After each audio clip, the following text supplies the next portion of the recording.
When I was 49, I thought that the best part of my life was over, that I was too old, that it's ridiculous to start new things at my age, and it's cringe. Fast forward a few years, I've had some of the most insane adventures happen to me since then. I invested in real estate, I moved to a new country, I started a YouTube channel, I traveled solo to some of the most amazing places in the world, and I'm living my dream life. So our brains just play tricks on us. Maybe you think it's too late to start something new, but I can tell you it's bullshit. I'm proof that this phase can be one of the most exciting parts of your life. And I want to share why, and perhaps it will inspire someone to go after their dreams too. Most of us have been putting our dreams on the back burner for many years, waiting for the right moment, so maybe this is your sign. I think we owe it to ourselves, so stop thinking it's too late and stop rejecting yourself before others reject you.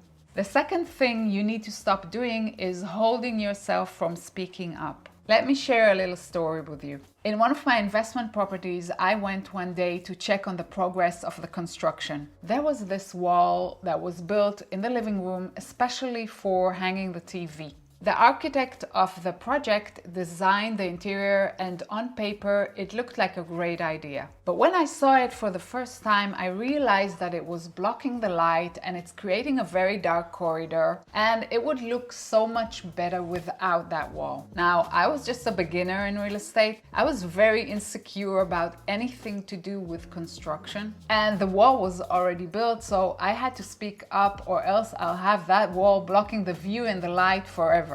And I knew that it was the last minute because the builders were about to do the flooring and the tiles. So if I didn't speak up now, that would be it. So I told them to take down the wall, and they were so shocked, but I'm so happy I did it. I got over the embarrassment pretty quickly, and it completely transformed the apartment. It became an open space full of light and one of my most beautiful properties. So never be afraid to speak up.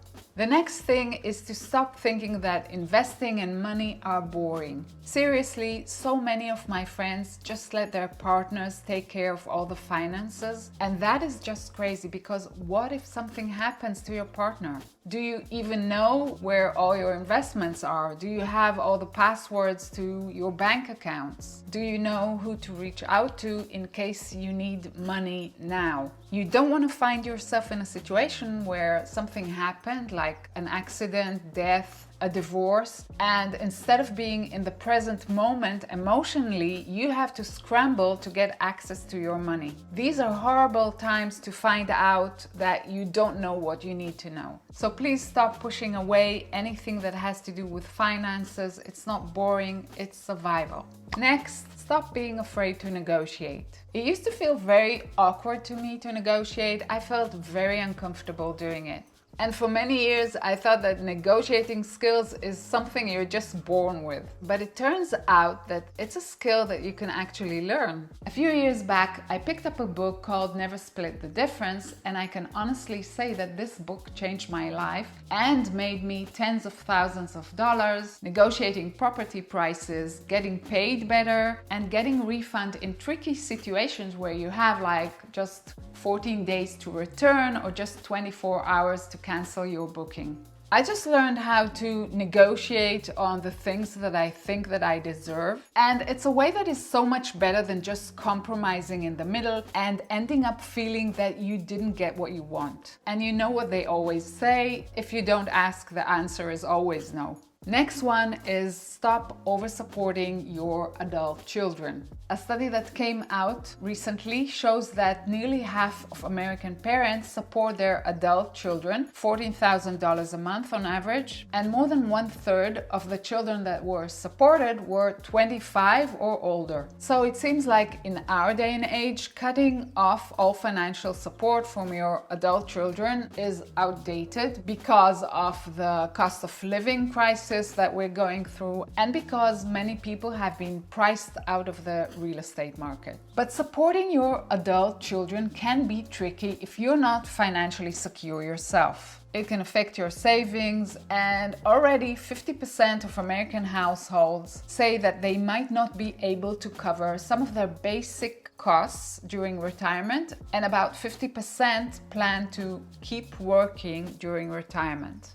I think you need to make sure that you can afford to help your children financially, because if you're not financially secure, you will end up depending on them, and that's not a situation you want to put them in. So don't feel guilty about communicating your limits. I think one of the best gifts that we can give our children is to be a role model of how we manage our money and to show them how we invest in ways that bring in additional monthly income, and that we don't dip into our savings to bail them out immediately when they get into trouble. Just to show them an example of some good money habits. Next, stop letting your anxiety run your life. Anxiety has gone out of control in our society. I don't know why. Maybe it's because we've been going through so many crises, the pandemic, wars, inflation, or because we live such isolated lives in front of our screens, disconnected from a community, not getting enough sunshine. I don't know, but there's one thing that I noticed for myself, and hopefully it will give you some perspective. Feeling anxious and like your life is in chaos, it doesn't mean that your life is not going in the right direction. It doesn't mean that you're not making progress. Sometimes it's just a sign that you're growing at an accelerated speed and you're dealing with challenging things that just push you out of your comfort zone. Like moving to a new country by yourself, going through all the bureaucracy of getting into the health system, getting to the tax system, buying a car, registering it, buying health insurance, car insurance, getting an accountant. It can be a little jarring for a while, but you just push through, because going after the things that scare you will give you an exciting life. And if you don't venture out and go after your dreams, your life will shrink and become pretty boring. The problem is that we keep sabotaging ourselves by listening to all the advice that other people tell us, and that makes you doubt your inner voice. Give yourself some time and some silence to actually listen to yourself and think. Your intuition is probably much better than you give it credit for. And then take action. And that leads me to something that you've got to start accepting. And that is that even if you're doing all these things right, you might feel that you could be doing even better. And that might be because you don't know a few hacks that might upgrade your finances quickly. Click here to find out the 9 things you could stop buying to save more money.